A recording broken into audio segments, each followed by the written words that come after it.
Let me tell you something most people won't say out loud. When someone wants you back, it's not because you begged. It's not because you chased.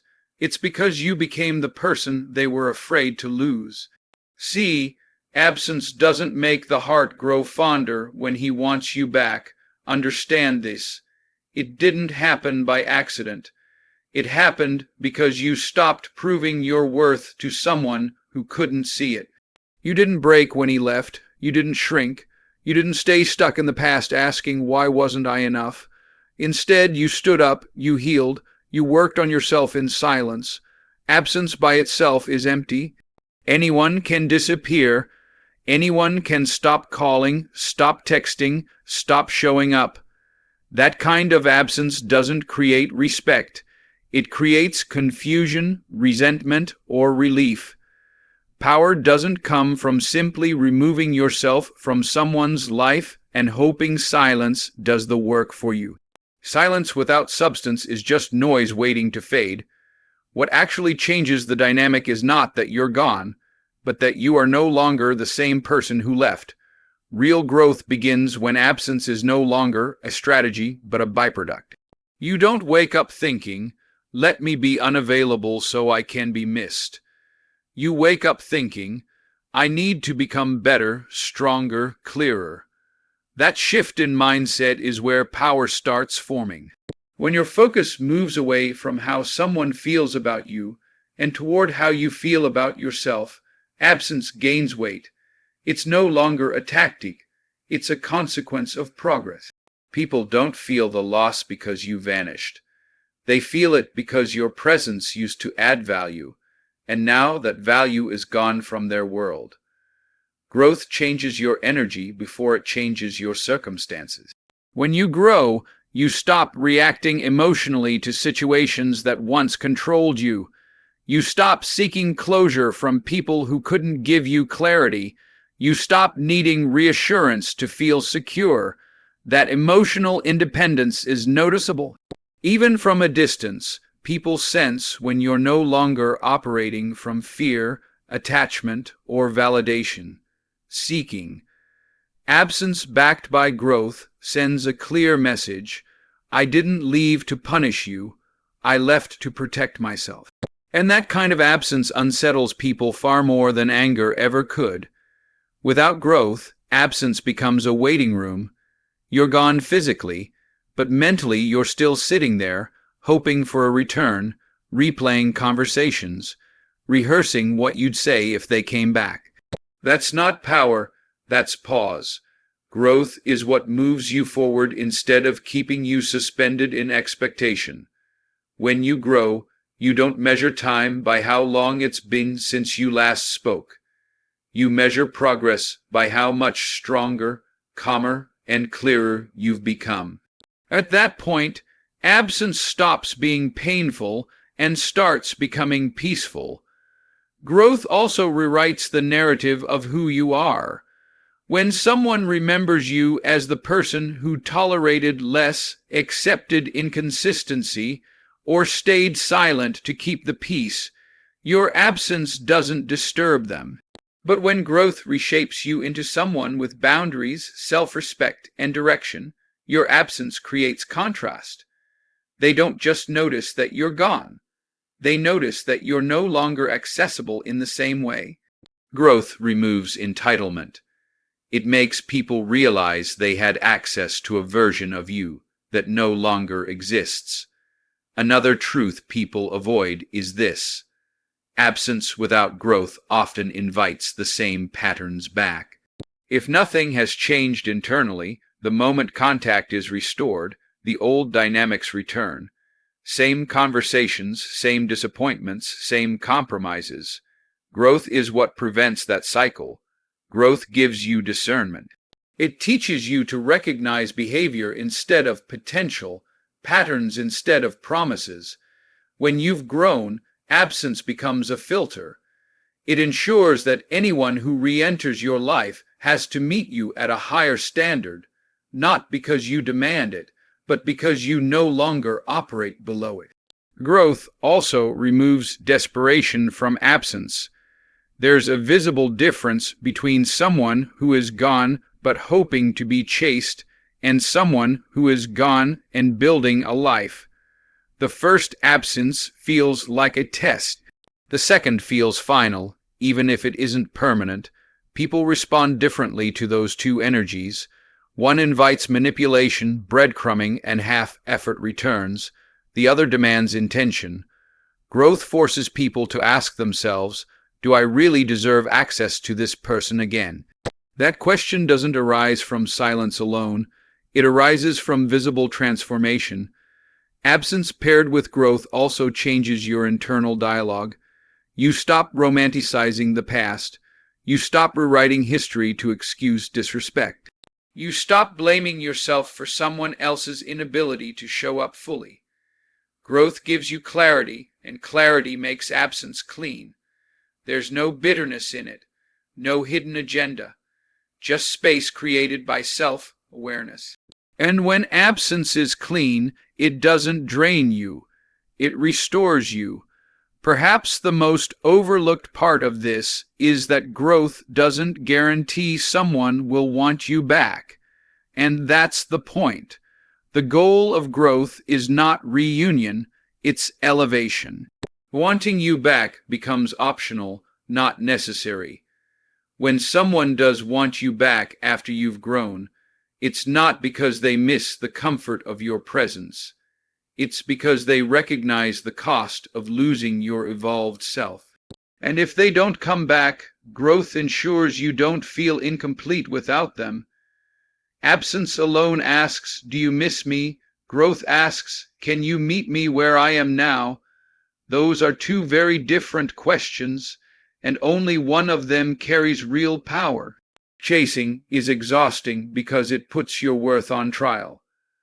Every call unanswered, every delayed reply, every mixed signal starts to feel like a verdict on your value. When you chase, you hand someone else the authority to decide how important you are, how visible you should be, and how much effort you deserve. That's not connection, that's negotiation. And the truth is, the more you chase, the less you're seen. Not because you lack value, but because value is never proven through pursuit. It's recognized through presence. Chasing keeps you focused on movement without direction.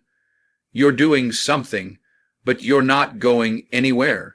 You adjust your tone, your availability, your expectations, hoping that if you get it just right, they'll finally choose you. But becoming requires a different mindset. Becoming asks, who am I when I stop performing? It shifts your attention inward. Instead of monitoring someone else's actions, you start building your own foundation. Your discipline, your confidence, your emotional stability. That's when momentum changes, because you're no longer running toward approval. You're walking in alignment. When you stop chasing, silence no longer scares you. You don't rush to fill gaps with explanations or apologies that were never owed. You don't feel the urge to prove loyalty by sacrificing self-respect. Becoming teaches you patience, not the passive kind that waits, but the active kind that builds. You learn to sit with discomfort without reacting to it, and that restraint is powerful. People notice when you're no longer predictable, no longer rushing to secure a place in their life. That unpredictability isn't a game, it's growth. Becoming also demands accountability. It forces you to look at why you chased in the first place. Was it fear of being alone? Fear of starting over? Fear that this was the best you could get? Chasing often disguises itself as love, but underneath it is insecurity. Becoming means facing that honestly. It means strengthening the parts of yourself that once needed constant reassurance. When you do that work, you no longer attach urgency to someone else's choices. Their hesitation stops feeling personal because your identity is no longer built around their response. There's a quiet confidence that comes with becoming. It doesn't announce itself. It doesn't argue. It doesn't plead. It simply exists. When you become grounded in who you are, you stop explaining your boundaries. You stop negotiating basic respect. You don't threaten to leave. You just leave situations that don't align. That's not coldness. That's clarity. And clarity is far more attractive than persistence ever was. Chasing keeps relationships unbalanced. One person pursues, the other evaluates. One overextends, the other withholds. Becoming restores balance because it removes desperation from the equation. You no longer approach people from a place of lack. You don't need them to complete you, rescue you, or validate you. You engage because you choose to, not because you're afraid of losing them. That shift changes the tone of every interaction. Conversations become calmer, decisions become cleaner, expectations become healthier. When you start becoming, you also stop romanticizing effort that isn't reciprocated. You recognize that consistency matters more than intensity, and actions matter more than words. Chasing made you focus on potential, who they could be if they tried. Becoming anchors you in reality, who they are without being pushed. That awareness protects you. It stops you from investing deeply in situations that require you to shrink, bend, or abandon yourself to be maintained. Becoming is not about indifference, it's about direction. You still care, but you care with boundaries. You still love, but you love without self-erasure. You understand that the right connections don't require pursuit. They require alignment. When you're becoming, you naturally move towards spaces and people that reflect your growth. And those that don't, they fall away without drama because you're no longer chasing what no longer fits. The most important shift is this. Chasing asks, how do I keep them? Becoming asks, how do I grow? One question keeps you stuck in reaction. The other keeps you moving forward. When you focus on becoming, you upgrade your standards without forcing them on anyone else. You don't demand more. You expect more by default. And expectations rooted in self-respect don't need to be explained. Becoming doesn't guarantee someone will step up, but it guarantees you won't step down. It teaches you to value progress over attachment, peace over persuasion, and self-mastery over control. When you stop chasing, you stop trying to be chosen. And when you stop trying to be chosen, you become someone who is hard to overlook, not because you pursued attention, but because you built substance. Silence becomes powerful the moment you stop using it as punishment and start allowing it to be truth. Most people talk too much when they feel misunderstood. They over-explain, over-justify, and overshare, believing that if they can just find the right words, they'll finally be seen correctly. But explanation often weakens your position. It turns clarity into negotiation. Silence, on the other hand, doesn't ask to be understood. It stands firm in what is already decided. When you explain yourself repeatedly, you teach people that your boundaries are flexible. You signal that with enough pressure, emotion, or confusion, you can be persuaded to bend. Silence removes that option. It doesn't mean you're avoiding the conversation. It means the conversation has already taken place internally. Silence says, I know why I made this choice, and that is enough. That kind of certainty doesn't need witnesses or approval. Silence also forces responsibility back onto the other person. Explanations give people something to debate. They pick apart your words, challenge your reasons, and focus on defending themselves instead of reflecting on their actions. Silence gives them nothing to fight against. It leaves space, uncomfortable space, where self-reflection either happens or is avoided. And in that space, truth becomes louder than any argument you could have made. There is strength in not responding to every misunderstanding. Not every version of you that exists in someone else's mind deserves correction. Silence protects your energy from being wasted on people who are committed to misunderstanding you. When you explain yourself to someone who has already decided who you are, you're not communicating, you're pleading. Silence withdraws from that dynamic entirely. It says, I don't need to convince you to see me clearly. That's your responsibility, not mine. Silence is also a sign of emotional maturity. It shows you can regulate your reactions instead of being ruled by them. The urge to explain often comes from fear. Fear of being seen as the villain, fear of being forgotten, fear of losing control of the narrative. Silence confronts that fear head on. It teaches you that not every story needs your voice to survive. Some stories reveal themselves more accurately when you stop interfering. When you heal, your silence changes texture. It's no longer cold or resentful. It's calm. It's steady. It's intentional. You don't use silence to provoke a response. You use it to preserve your peace. That distinction matters. Reactive silence seeks attention. Grounded silence sets boundaries. One waits to be noticed. The other moves forward regardless of who is watching. Silence also sharpens your discernment. When you stop explaining, you start observing. You notice who respects your space and who becomes uncomfortable without access to you. You see who tries to understand and who tries to regain control. Explanation blurs these lines because it keeps you engaged. Silence makes intentions visible. People reveal themselves when they are no longer managed, reassured, or softened by your words. There is also a deep self-respect embedded in silence. It communicates that your decisions are not up for public discussion. You don't owe everyone a detailed account of your healing, your limits, or your next steps.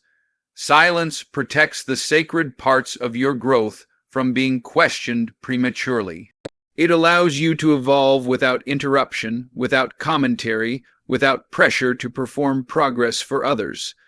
Silence becomes especially powerful when paired with consistency. Anyone can go quiet for a moment.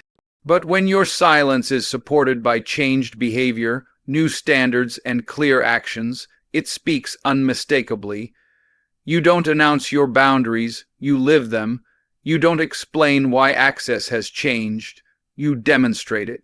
Over time, people stop asking questions because the answers are evident in how you move.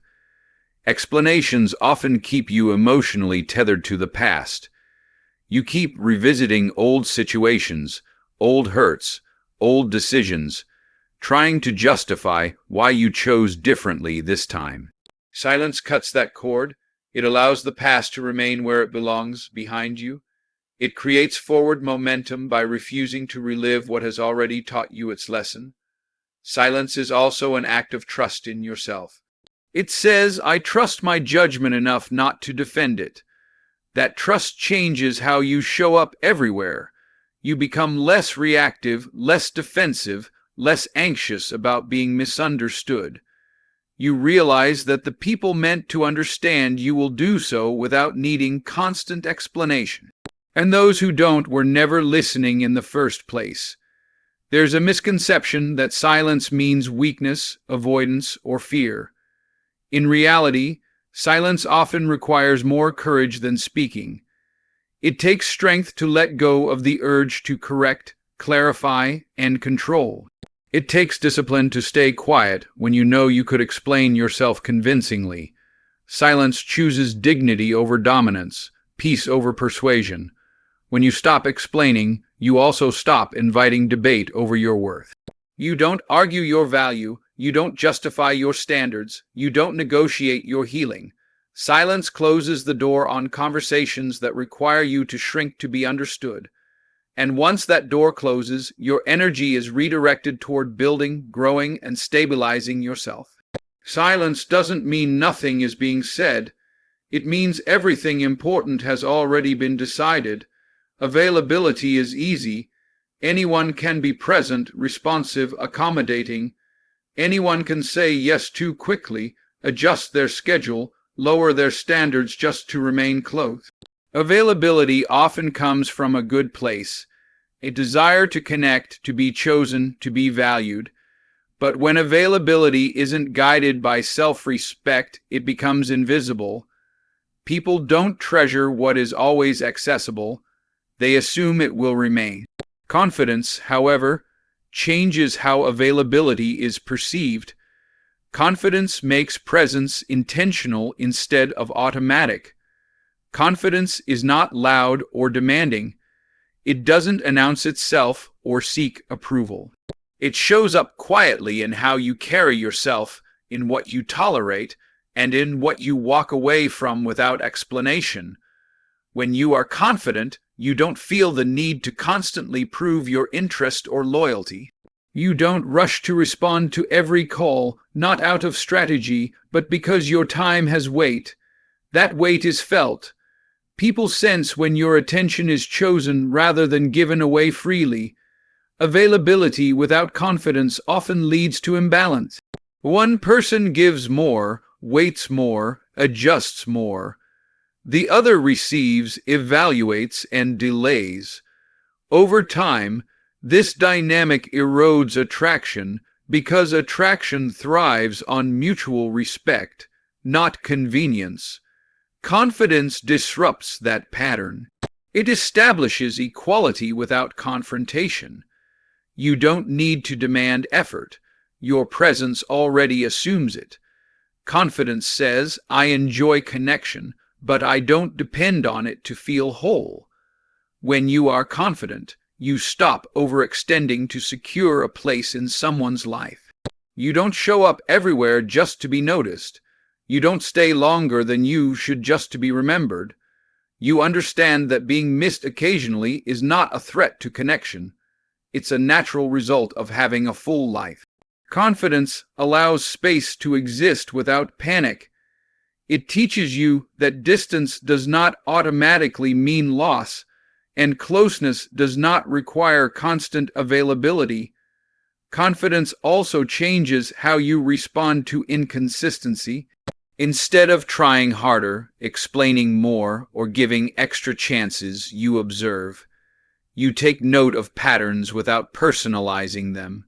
You don't rush to fill gaps that someone else created. That restraint is powerful. It shifts responsibility back where it belongs. People often mistake availability for kindness, but true kindness includes honesty, with yourself first. Confidence gives you that honesty. There is something undeniably compelling about someone who is present but not dependent. Someone who listens but does not linger where they are not valued. Someone who can enjoy connection without clinging to it. Confidence allows you to be warm without being porous. You don't absorb other people's uncertainty as your own. You remain grounded, steady, and self-directed. That stability creates safety, and safety creates attraction.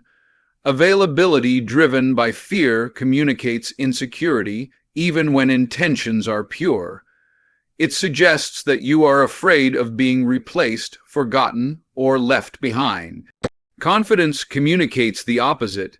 It says, I know who I am, and I trust that what's meant for me will recognize that. That trust is magnetic. It removes pressure from interactions. Conversations feel lighter. Expectations feel clearer. There's no rush to secure anything because confidence knows that forcing connection weakens it. Confidence also sharpens your choices. You become selective, not because you think you're better than others, but because you respect your energy. You understand that access to you is meaningful. Not everyone gets the same version of you. Not everyone gets immediate availability. That selectiveness isn't arrogance, it's self-awareness. And self-awareness makes people pay attention because it signals depth. When confidence replaces availability, your presence gains intention. You show up fully when you are there instead of being half present everywhere. You listen more deeply. You speak more clearly. You don't overpromise or overcommit. This consistency builds trust. People know where they stand with you because you don't fluctuate to please them. Confidence removes mixed signals, not by overcommunicating, but by aligning actions with values. Confidence also protects you from resentment. Overavailability often leads to unspoken frustration, doing too much, giving too much, and feeling unseen in return. Confidence prevents that by honoring limits early. You don't wait until you're exhausted to set boundaries. You don't sacrifice your peace to maintain access. You choose balance before burnout. That choice preserves your emotional health and your sense of self. There is also a dignity in confidence that cannot be ignored. You don't compete for attention. You don't rush to be the first choice at the expense of being the right one. You allow people to choose freely, knowing that their choice does not define your worth. That detachment is not coldness, it is strength. It shows that you value connection, but you value yourself more. Confidence transforms how people remember you. Instead of remembering how available you were, they remember how you made them feel when you chose to be present. Instead of recalling constant access, they recall quality moments. Confidence leaves an impression because it is rooted in self-respect. It lingers not because you stayed too long, but because you stood firmly in who you are. Availability can keep you close, but confidence keeps you respected. And respect is what sustains attraction long after convenience fades. Being missed can be emotional, but respect is structural. Someone can miss your presence, your voice, the comfort you provided, and still not value your boundaries, your time, or your needs. Missing someone often comes from absence and nostalgia, while respect comes from recognition. Recognition of your worth, recognition of your limits, recognition of what it actually costs to have access to you. Confusing these two leads people back into situations that feel familiar but remain unchanged. When someone misses you, they miss how you made them feel. When someone respects you, they consider how their actions affect you. That difference matters. Missing is passive. It requires nothing but emotion. Respect is active. It demands accountability. Many people return not because they've grown, but because they're uncomfortable without the benefits you brought into their life. Comfort can be replaced. Respect cannot be faked for long. Being missed often sounds good on the surface. It feels validating to know your absence is felt, but validation without change is empty. If someone reaches out with longing but not with clarity, if they express emotion but not responsibility, what they're offering is sentiment, not substance. Respect shows up differently. It shows up in consistency, in effort that doesn't need reminders, in behavior that aligns with words even when no one is watching. Respect also reveals itself in how someone handles your boundaries. A person who misses you may try to cross them out of emotion, urgency, or entitlement. A person who respects you honors them, even when it's inconvenient. They don't pressure you to return to old dynamics. They don't rush your healing. They don't minimize what you went through just to regain access. Respect understands that connection is not owed, it is earned and maintained. There is a danger in responding to being missed without assessing respect. You may interpret longing as growth, emotion as change, but real change leaves evidence. It shows up in patience instead of pressure, in listening instead of defending, in ownership instead of excuses. Respect doesn't ask you to forget the past.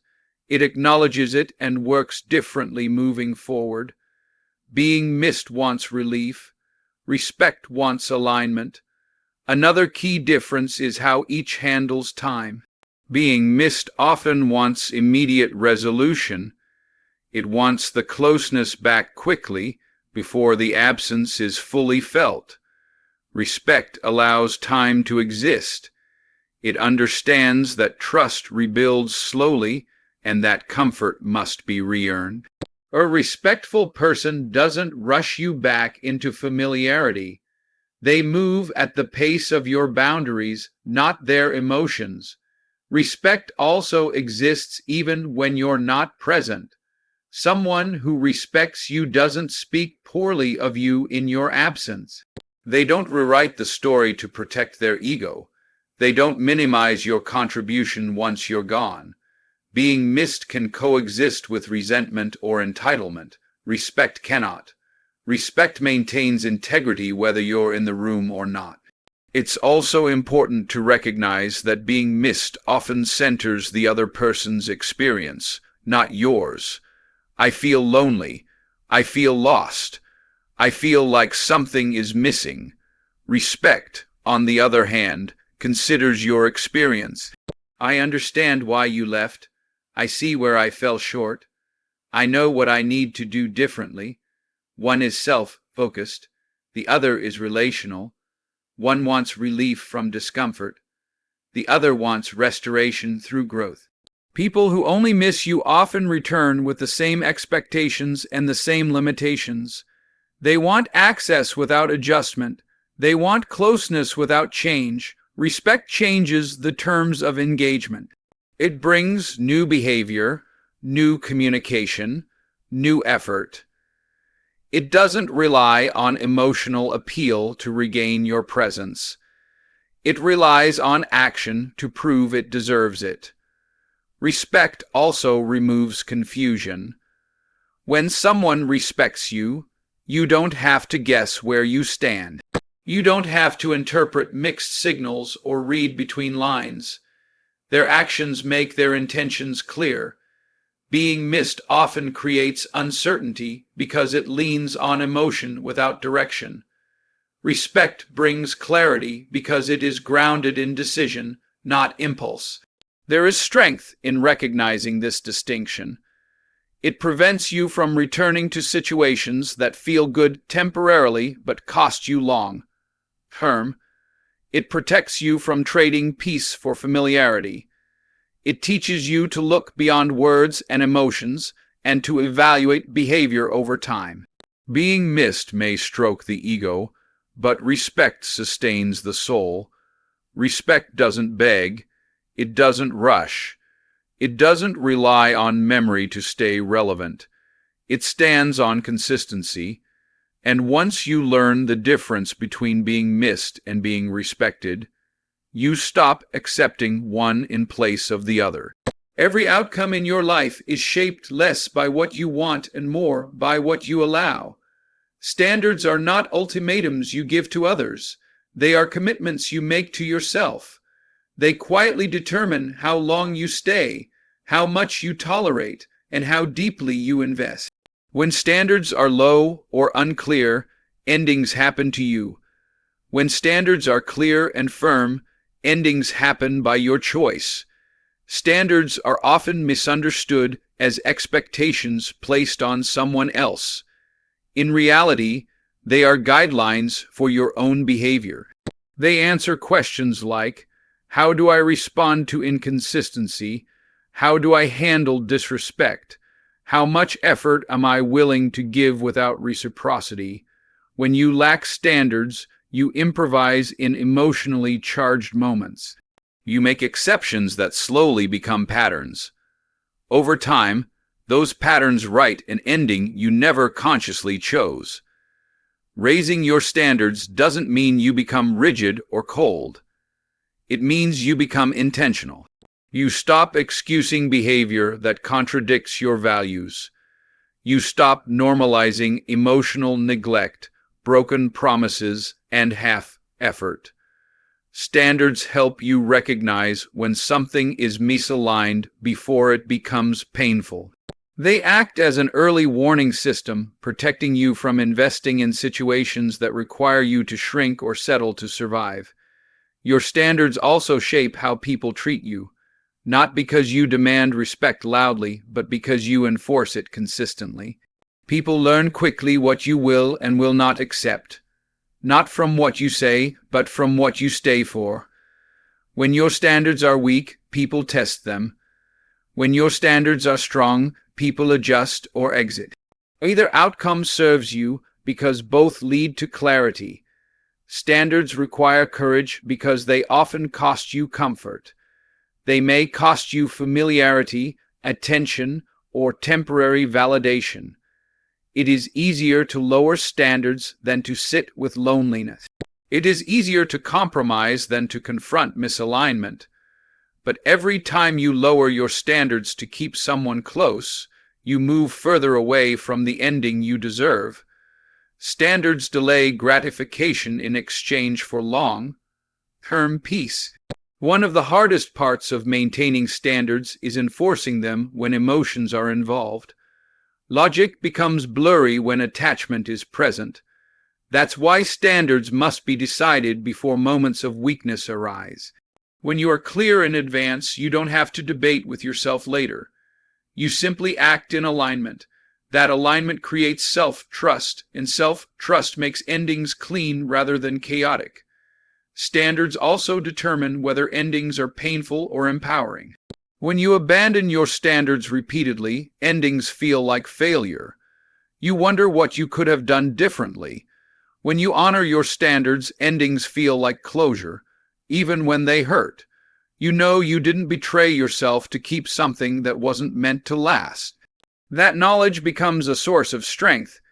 People often stay in situations longer than they should because they focus on potential instead of patterns. Standards shift your focus to behavior over time. They remind you that consistency matters more than promises and effort matters more than intention. With standards, you stop hoping someone will change and start responding to who they are showing you they are. That awareness shortens unnecessary suffering. Your standards also influence who stays in your life. They filter out those who are drawn to convenience and attract those who value depth. Not everyone will meet your standards, and that is not a flaw. It is function. Standards are meant to exclude as much as they are meant to include. They create space for connections that are mutual, respectful, and sustainable. When you commit to your standards, you stop fearing endings. Endings lose their power to threaten you because you understand that walking away from misalignment is not loss. It is alignment with yourself. You no longer cling to situations out of fear of starting over. You trust that honoring your standards will lead you where you are meant to be, even if the path is uncomfortable at first. Ultimately, your standards write the final chapter, not someone else's feelings, not their potential, not their promises. What you tolerate today becomes your tomorrow. And the moment you decide that your peace, dignity, and growth are non-negotiable, the ending stops being something you fear and becomes something you choose. So if he comes back, don't let the moment decide for you. Let your growth speak first. Look at who you had to become to survive his absence.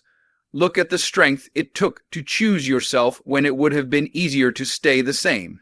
You didn't grow to be remembered. You grew to be unshakable.